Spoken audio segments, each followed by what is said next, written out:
Echo and Narcissus is a myth from Ovid's Metamorphoses, a Roman mythological epic from the Augustan age.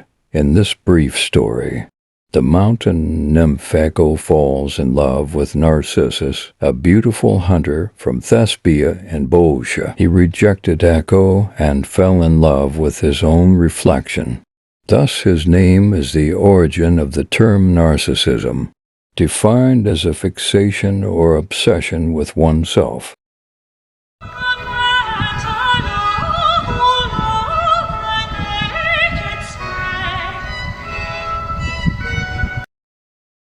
Echo was a beautiful nymph, fond of the woods and hills, where she devoted herself to woodland sports. She was a favorite of Diana, and attended her in the chase. But Echo had one failing.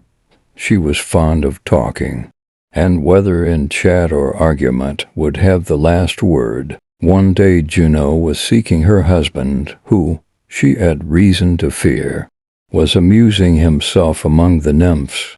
Echo by her talk contrived to detain the goddess till the nymphs made their escape.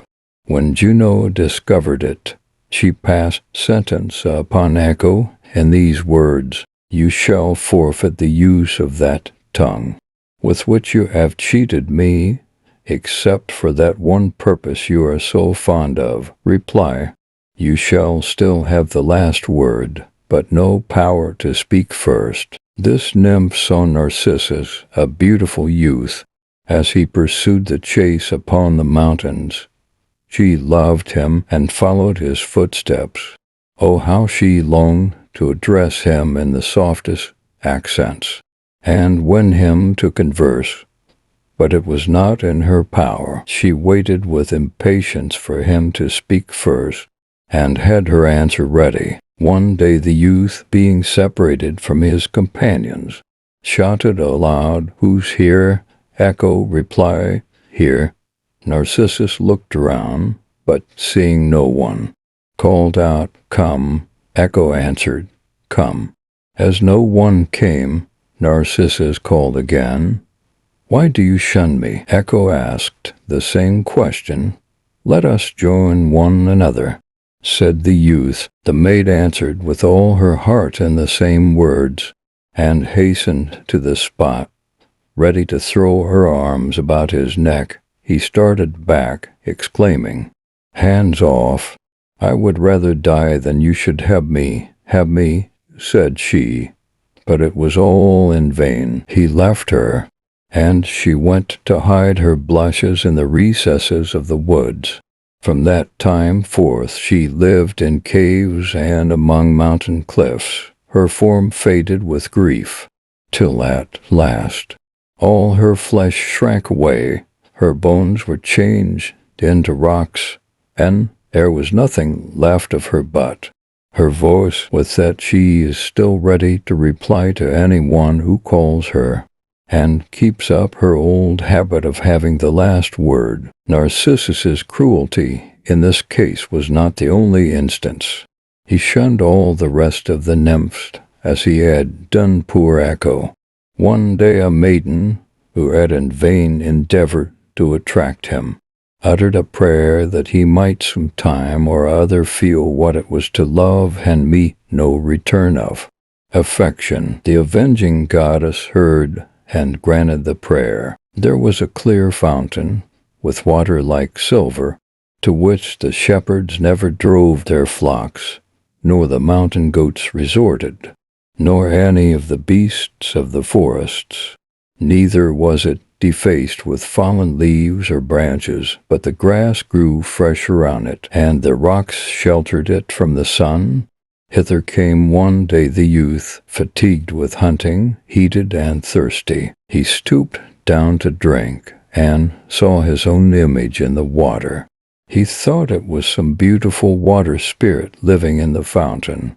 He stood gazing with admiration at those bright eyes. Those locks curl like the locks of Bacchus or Apollo, the rounded cheeks, the ivory neck, the parted lips, and the glow of health and exercise over all. He fell in love with himself. He brought his lips nearer to take a kiss. He plunged his arms in to embrace the beloved object. It fled at the touch, but returned again after a moment and renewed the fascination. He could not tear himself away. He lost all thought of food or rest, while he hovered over the brink of the fountain, gazing upon his own image. He talked with the supposed spirit. "Why, beautiful being, do you shun me? Surely my face is not one to repel you. The nymphs love me, and you yourself look not indifferent upon me. When I stretch forth my arms, you do the same, and you smile upon me and answer my beckonings with the like." His tears fell into the water and disturbed the image. As he saw it depart, he exclaimed, "Stay, I entreat you. Let me at least gaze upon you. If I may not touch you with this and much more of the same kind." He cherished the flame that consumed him, so that by degrees be lost his color, his vigor, and the beauty which formerly had so charmed the nymph Echo. She kept near him, however, and when he exclaimed, "Alas, alas," she answered him with the same words. He pined away and died. And when his shade passed the Stygian river, it leaned over the boat to catch a look of itself in the waters. The nymphs mourned for him, especially the water nymphs, and when they smote their breasts, Echo smote hers also.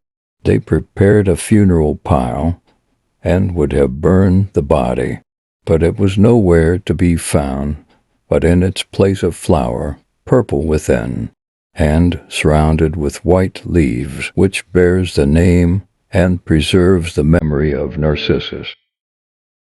Thanks for watching. If you like my video today, don't forget to press the subscribe button and notification bell to be updated with our new uploads, and include the like. This will be a big help to our channel. I will say again, thank you very much for the support.